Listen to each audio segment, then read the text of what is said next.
ఇటీవల మిగ్జామ్ తుఫాను ప్రభావంతో తమిళనాడులో భారీ వర్షాలు కురిశాయి. దీంతో తమిళనాడు రాజధాని చెన్నై నగరం మునిగింది. ఈ వానల నుంచి ఇప్పటికీ జనం కోలుకోకముందే మరోసారి వర్షాలు దంచుకొడుతున్నాయి. దక్షిణ తమిళనాడులో పలు చోట్ల ఆదివారం భారీ వర్షం కురిసింది. దీంతో పలు ప్రాంతాలు నీట మునిగాయి. తిరునెల్వేలి నగరం, రూరల్ తిరునెల్వేలి ప్రాంతాల్లోని పలు ప్రాంతాలు జలమయమయ్యాయి. ఇదిలా ఉంటే రాబోయే వారం రోజుల పాటు తమిళనాడులో భారీ వర్షాలు కురిసే అవకాశం ఉందని భారత వాతావరణ శాఖ హెచ్చరించింది. మిగ్జామ్ తుఫాను తమిళనాడును ఉక్కిరిబిక్కిరి చేసిన సంగతి మరొక ముందే మళ్లీ భారీ వర్షాలు కురుస్తుండటంతో జనం భయాందోళనకు గురవుతున్నారు.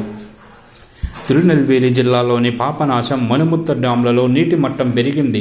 తామరబరణి నది పరివాహక ప్రాంతంలో అతి భారీ వర్షం కురిసిన కారణంగా ఆకస్మిక వరద రావడంతో నీటి మట్టం వేగంగా పెరిగింది.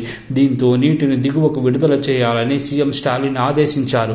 ఆదివారం పశ్చిమ కనుమల్లోని మంజోలై కొండల్లోని ఊతులో 16.9 సెంటీమీటర్లు, కక్కాచిలో 15 సెంటీమీటర్లు, మంజోలైలో 13.5 సెంటీమీటర్ల వర్షపాతం రికార్డైంది. తమిళనాడు వర్షాల నేపథ్యంలో వాతావరణ శాఖ ఏపీకి మరోసారి ఆరెంజ్ అలర్ట్ జారీ చేసింది.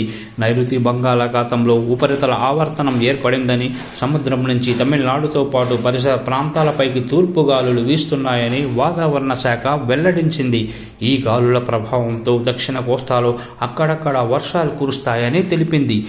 ఈ ప్రభావం దక్షిణ కోస్తా, రాయలసీమల్లో భారీ వర్షాలకు కారణమవుతుందని అమరావతి వాతావరణ శాఖ అధికారులు తెలిపారు. ఉత్తర కోస్తాలో పొడి వాతావరణం ఉంటుందని, మరో 24 గంటల్లో నెల్లూరు, అన్నమయ్య, చిత్తూరు, శ్రీ సత్యసాయి, బాపట్ల, గుంటూరు, ప్రకాశం, తిరుపతి, కడప జిల్లాల్లో తేలికపాటి నుంచి మోస్తరు వర్షాలు కురుస్తాయని వివరించారు. రాష్ట్రంపైకి వీస్తున్న పొడి గాలులతో కోస్తా, రాయలసీమల్లోని ఏజెన్సీ ప్రాంతం, శివారు ప్రాంతాల్లో సలిపిలి పంజా విసురుతోంది.